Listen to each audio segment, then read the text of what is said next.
Hey everybody, Hunter back again from Showtime Studios.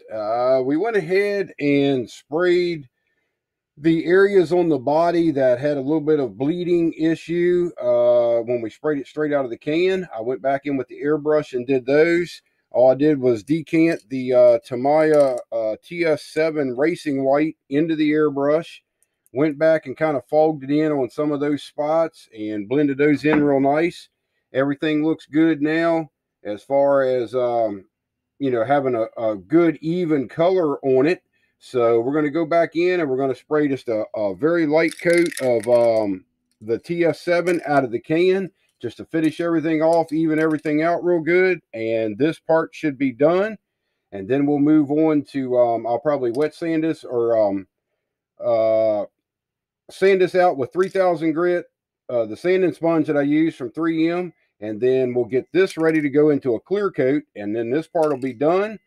We can untape the interior and set this piece onto the chassis. That part will be finished. And that leaves basically the exhaust and the upper body to do with the glass and a couple odds and ends. But we're going to jump right into this. I'll show you how we're going to go back over it here real quick.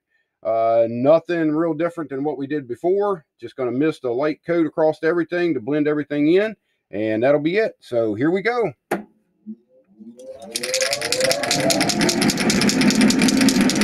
And of course, like always, I'm going to do a test over here just to make sure the can sprays good, doesn't spit. And we're just going to lay down a nice mist, even coat across everything. We're not trying to put a lot of paint down. We don't need it. Because the only issue that we had was those couple spots that bled a little bit. And they were right back in here at the running boards and right here around the headlights.